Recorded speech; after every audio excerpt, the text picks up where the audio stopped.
বর্ণ নবী সাল্লাল্লাহু আলাইহি ওয়াসাল্লাম কত তারিখে জন্মগ্রহণ করেছেন? কোনো সন্দেহ নাই রবিউল আউয়াল মাসে জন্মগ্রহণ করেছেন। কোন মাস? রবিউল আউয়াল মাস। রবিউল আউয়াল মাসের কত তারিখে জন্মগ্রহণ করেছেন এ নিয়ে ইখতিলাফ আছে, মতানৈক্য আছে আলেমদের মধ্যে। কারণ যখন নবীজি সাল্লাল্লাহু আলাইহি ওয়াসাল্লাম জন্মগ্রহণ করেছেন তখন তো নবীজি যে এত বিশাল নবী হবেন, আপনি মনে করেন দেশের প্রধানমন্ত্রী হবেন, কিন্তু আগে তো কেউ জানে না আপনি প্রধানমন্ত্রী। যখন জন্ম নিয়েছেন তখন তো আর মানুষ জানে না আপনি প্রধানমন্ত্রী হবেন। এই জন্য আপনার জন্ম সম্পর্কে এত বেশি মানুষ খেয়ালও রাখে না। কিন্তু আস্তে আস্তে যখন আপনি মর্যাদাপূর্ণ একটা চেয়ারে অধিষ্ঠিত হন তখন আপনি ঐতিহাসিক হয়ে যান, আপনার জন্ম তারিখ নিয়ে তখন গবেষণা হয়। এরকম নবীজি সাল্লাল্লাহু আলাইহি ওয়াসাল্লাম জন্মগ্রহণ করেছেন এই তারিখ নিয়ে উলামায়ে কেরাম বিভিন্ন ব্যাখ্যা করেছেন। উলামায়ে কেরাম কেউ কেউ বলেছেন নবীজি সাল্লাল্লাহু আলাইহি ওয়াসাল্লামের জন্ম রবিউল আউয়াল মাসের 8 তারিখে, কেউ বলেছেন রবিউল আউয়াল মাসের 10 তারিখে। এভাবে অসংখ্য বর্ণনা আছে। কিন্তু আমাদের মুহাদ্দিসিনে কেরাম যারা হাদিস নিয়ে গবেষণা করেন তারা একটা কথা বলেছেন যে 12 তারিখ নবীজি সাল্লাল্লাহু আলাইহি ওয়াসাল্লামের জন্ম সম্পর্কে প্রসিদ্ধ বর্ণনা, কিন্তু সহিহ বর্ণনা 8 তারিখ। কত তারিখ? 8 তারিখ। আলেমরা বলছেন যে প্রসিদ্ধ বর্ণনা 12 তারিখ, সহিহ বর্ণনা 8 তারিখ।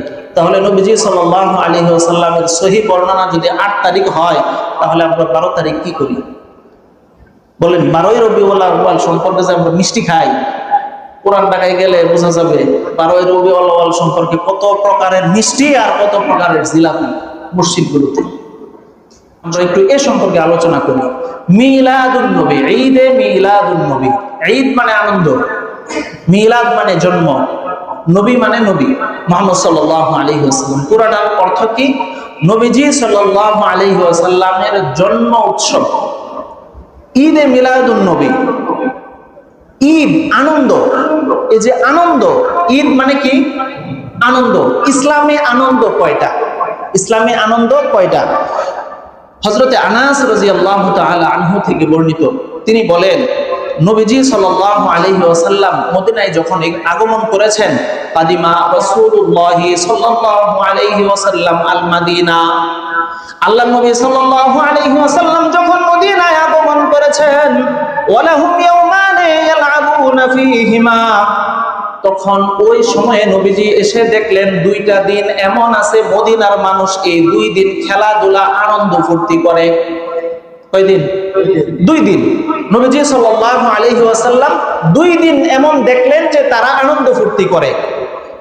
নবীজি সাল্লাল্লাহু আলাইহি ওয়াসাল্লাম বললেন, মা হাদানাল ইয়াউম, তোমরা এই 2 দিন কিসের আনন্দ ফুর্তি করো? এই দিন আনন্দ ফুর্তি করো কেন? সাহাবায়ে কেরাম জবাব দিলেন, ক্বালু কুননা নালআবু ফীহিমা ফিল জাহিলিয়া, আমরা জাহেলি জামানায় এই 2 দিন আমরা আনন্দ ফুর্তি করতাম, আগে থেকে এটা হয়ে আসতেছে। তখন নবীজি সাল্লাল্লাহু আলাইহি ওয়াসাল্লাম বললেন, ইন্নাল্লাহা ক্বাদ আবদালাকুম বিহিমা খায়রাম মিনহা ইয়াউমাল আযহা ওয়া ইয়াউমাল ফিতর। নবীজি সাল্লাল্লাহু আলাইহি ওয়াসাল্লাম তখন বলেন যে আল্লাহ রাব্বুল আলামিন তোমাদেরকে এই 2 দিনের চাইতে আরো বেশি উত্তম, তোমাদের জন্য কল্যাণকর 2 দিন আনন্দের দিন দ্বারা এই 2 দিনকে পরিবর্তন করে দিয়েছেন। সুবহানাল্লাহ। কোন 2 দিন? ঈদুল ফিতর এবং ঈদুল আযহা। এই 2টা দিন দিয়ে তোমাদের আগের আনন্দ ফুর্তিগুলোকে পরিবর্তন করে দিয়েছেন। তাহলে আগেরটা এখন আর চলবে? চলবে? বলেন, আগেরটা চলবে না বর্তমানটা চলবে? বর্তমানটা চলবে, আগেরটা রহিত হয়ে গেছে। এখন নবীজি সাল্লাল্লাহু আলাইহি ওয়াসাল্লাম আনন্দ ফুর্তিকে বলছেন 2 দিনে সীমাবদ্ধ। কয় দিনে? কথা বলেন, কয় দিনে? 2 দিনে সীমাবদ্ধ। ইসলামের মধ্যে একটা কথা আছে যে ইসলামের মধ্যে ইবাদতের নিয়তে কোনো কিছু বৃদ্ধি করা যাবে না। কি করা যাবে না? ইসলামের মধ্যে নতুন কোনো আবিষ্কার করা যাবে না। কেউ যদি নতুন আবিষ্কার করে তাহলে সেটা প্রত্যাখ্যাত এবং সেটা বিদআত। নবীজি সাল্লাল্লাহু আলাইহি ওয়াসাল্লামের হাদিস, বুখারী শরীফের 2697 নম্বর হাদিস, নবীজি বলেন, আন আয়েশা রাদিয়াল্লাহু তাআলা আনহা ক্বালাত, হযরত আয়েশা রাদিয়াল্লাহু তাআলা আনহা থেকে থেকে বর্ণিত, তিনি বলেন নবীজি সাল্লাল্লাহু আলাইহি ওয়াসাল্লাম বলেছেন, মান আহদাথা ফি আমরিনা হাদা মা লাইসা ফিহি ফাহুয়া রাদ্দুন। নবীজি সাল্লাল্লাহু আলাইহি ওয়াসাল্লাম বলেন, কোন ব্যক্তি যদি আমার দ্বীনের ব্যাপারে কোন ধরনের নতুন আবিষ্কার করে, ফাহুয়া রাদ্দুন, তাহলে সেই নতুন আবিষ্কার প্রত্যাখ্যাত। তাহলে নতুন আবিষ্কার এটা কি বলেন? প্রত্যাখ্যাত, এটা গ্রহণযোগ্য না। অন্য হাদিসে নবীজি সাল্লাল্লাহু আলাইহি ওয়াসাল্লাম বলেছেন, মুসলিম শরীফের 867 নম্বর হাদিস, عن جابر رضي الله تعالى عنه قال قال رسول الله صلى الله عليه وسلم নবীজি সাল্লাল্লাহু আলাইহি ওয়াসাল্লাম বলেন, فإن خير الحديث كتاب الله وخير الهدي هدي محمد صلى الله عليه وسلم وشر الأمور محدثاتها وكل بدعة ضلالة وكل ضلالة في النار। নবীজি বলেন যে সবচেয়ে উত্তম কথা, উত্তম কিতাব হচ্ছে কিতাবুল্লাহ, আল্লাহর কিতাব কোরআনুল কারীম। নবীজি আরো বলেন, সবচেয়ে উত্তম পথ প্রদর্শক হলো নবীজি সাল্লাল্লাহু আলাইহি ওয়াসাল্লামের পথ প্রদর্শন, নবীজির হাদিস। সবচেয়ে উত্তম কিতাবের নাম কি? আল কোরআনুল কারীম। সবচেয়ে পথ প্রদর্শক, উত্তম পথ প্রদর্শকের নাম কি? সুন্নাত। বলেন কি? সুন্নাত। নবীজি সাল্লাল্লাহু আলাইহি ওয়াসাল্লাম বলেন, আর সবচেয়ে নিকৃষ্টতম পথ প্রদর্শন হলো নতুন আবিষ্কার। কি নাম? নতুন আবিষ্কার। আর ওয়াকুল্লু মুহদাসাতিন বিদআহ, প্রত্যেক নতুন আবিষ্কার হলো বেদাত। নতুন আবিষ্কার কি? বিদআত। আর নবীজি বলেন, ওয়াকুল্লু বিদআতিন দালালাহ, আর প্রত্যেক বিদআত এটা হলো দালালা, গুমরাহি। প্রত্যেক বিদআত কি? গুমরাহি। আর ওয়াকুল্লু দালালাতিন ফিন্নার, আর প্রত্যেক গুমরাহ ব্যক্তি, প্রত্যেক গুমরাহি কোথায় যাবে? জাহান্নামে। কোথায় যাবে? জাহান্নামে যাবে। তাহলে নতুন আবিষ্কার বেদাত, আর বেদাত এটা হলো বিভ্রান্তি, আর বিভ্রান্তি কোথায় যাবে? জাহান্নামে। এবার মিলান, নবী সাল্লাল্লাহু আলাইহি ওয়াসাল্লামের জন্ম নিয়ে ফুর্তি করা, আনন্দ করা, এটা কি বিদআত কিনা?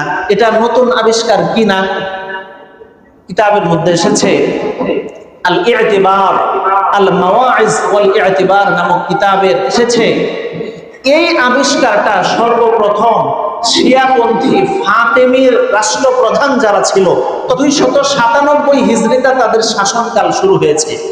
ওই সময়ে ফাতেমি শাসকরা প্রত্যেকটা ইস্যু ভিত্তিক তারা আনন্দ ফুর্তি উদযাপন করত। বছর শেষ বাস একটা আনন্দ, বছর শুরু একটা আনন্দ, এরকম যে কোনো বিষয় সামনে আসলে তারা একটা ইস্যু ভিত্তিক আনন্দ ফুর্তির উৎসব, আনন্দ ফুর্তির দিন তারা প্রতিষ্ঠা করত। অনুরূপ ভাবে নবীজি সাল্লাল্লাহু আলাইহি ওয়াসাল্লামের জন্মটাকেও তারা একটা আনন্দ ফুর্তির বিষয় বানায় নিয়েছে। ইস্যু ভিত্তিক বিভিন্ন দিবসে তারা আনন্দ ফুর্তির এরকম ইস্যু বানাইতো, আনন্দের দিন বানাইতো। এভাবে চলতে চলতে 600 হিজরিতে একজন রাষ্ট্রপ্রধান ছিলেন মুজাফফর উদ্দিন আবু সাঈদ কুকুবুরি। এই লোক 600 হিজরিতে রাষ্ট্রীয়ভাবে, আনুষ্ঠানিকভাবে এই ঈদে মিলাদুন নবী নামক একটা ঈদ রাষ্ট্রীয়ভাবে সে প্রতিষ্ঠা করেছে। সেখান থেকেই মূলত এই ঈদে মিলাদুন নবীটা আসছে। এবার বলেন, নবীজি সাল্লাল্লাহু আলাইহি ওয়াসাল্লাম, সাহাবায়ে কেরাম, খোলাফায়ে রাশিদিনের সময় থেকে ঈদে মিলাদুন নবী ছিল, নাকি নবীজির পরে 600 বছর পরে এটার আবিষ্কার?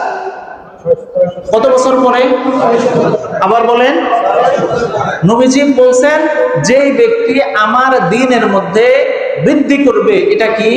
বিদআত। এটা কি? বিদআত। নবীজি বলেন, আমার এবং সাহাবায়ে কেরামের পরে যারা দ্বীনের মধ্যে নতুন আবিষ্কার করবে ওটা বিদআত, আর বিদআত গুমরাহি, আর প্রত্যেক গুমরাহি যাবে কোথায়? এবার বলেন, ঈদ মিলাদুন নবী যে সৃষ্টি করেছে, এটা নতুন আবিষ্কার না নবীজির সময় থেকে?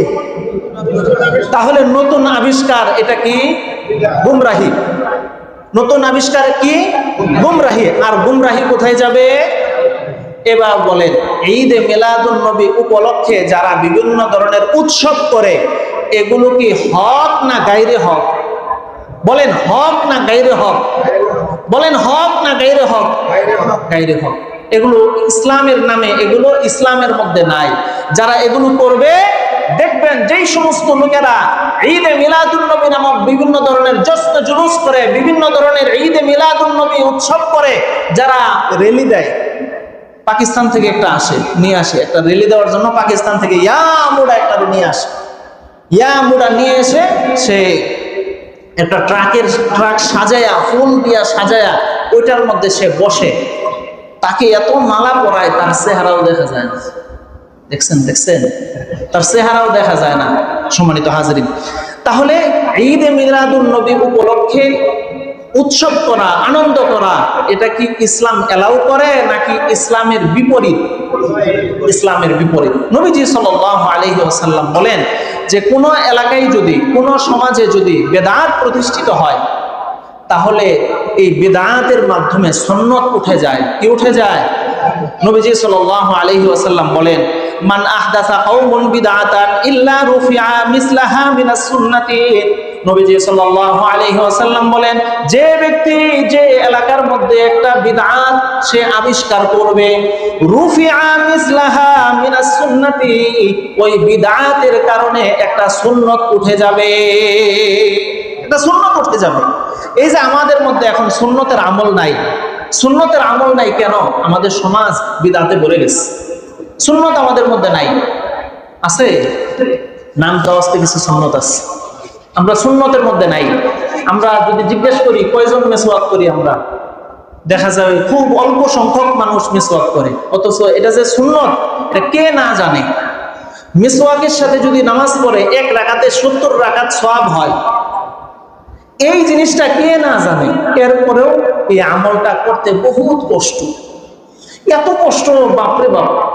এর সাথে যদি কয়েকটা চাউলের বস্তা মাথায় দিয়ে নিয়ে যাইতে বলে ওইটা সহজ, কিন্তু মিসওয়াক করে নামাজ পড়া, সুন্নত এই আমল করা, এটা এর সাথে বেশি কষ্ট। কথা বলেন ঠিক না বে ঠিক? এই জন্য সুন্নতের আমল করব। হযরত হাসান রাহমাতুল্লাহি আলাইহি তিনি বলেন, মা ইবতাদা কওমুন বিদআতান ফি দীনিহিম ইল্লা নুজিআ আল্লাহু মিন সুন্নাতিহিম মিসলাহা সুম্মা লা ইয়াউদুহা ইলাইহিম ইলা ইয়াউমিল কিয়ামা। কোন ব্যক্তি যদি একটা বিদআত তৈরি করে, ওই বিদআতের পরিবর্তে আল্লাহ রাব্বুল আলামিন একটা সুন্নত উঠায় নেন, এমন ভাবে উঠায় নেন যে এই সুন্নত কিয়ামত পর্যন্ত আল্লাহ তাআলা দুনিয়ার মানুষকে আর দেন না।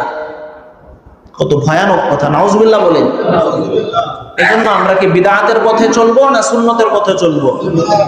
সুন্নতকে শুধুমাত্র ব্যক্তি কেন্দ্রিক সুন্নত বলেন, শুধুমাত্র ব্যক্তি কেন্দ্রিক সুন্নত?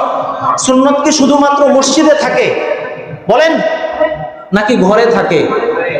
ঘরেও থাকে, সমাজেও থাকে, রাষ্ট্রেও থাকে। ইসলামী হুকুমত কায়েম করা এটাও একটা সুন্নত, রাসূলের আদর্শ। রাসূল সাল্লাল্লাহু আলাইহি ওয়াসাল্লাম হুকুমত প্রতিষ্ঠা করেছেন। কথা ঠিক না বে ঠিক? এই সুন্নত যদি হুজুর বলে তাহলে কাম সারছে। হুজুর তো এটা আমাদের লোক না, হুজুর কি ওটা অন্য, এটা কি অন্য, এটা কথা বলেন, বলে না। রাসূল সাল্লাল্লাহু আলাইহি ওয়াসাল্লামের সুন্নাত শুরু হয়েছে ব্যক্তি থেকে রাষ্ট্র, ব্যক্তি থেকে রাষ্ট্র। প্রত্যেকটা ক্ষেত্রে, প্রত্যেকটা সেক্টরে, প্রত্যেকটা জায়গায়, প্রতিটা পদে পদে, প্রতিটা জায়গায় রাসূলের সুন্নাত আছে না নাই? এই সুন্নাতগুলো আপনারা আমল করার জন্য আমাদের সকলের নিয়ত আছে না নাই? আল্লাহ তাআলা সবাইকে সুন্নাত অনুযায়ী জীবন পরিচালনা করার তৌফিক দান করেন।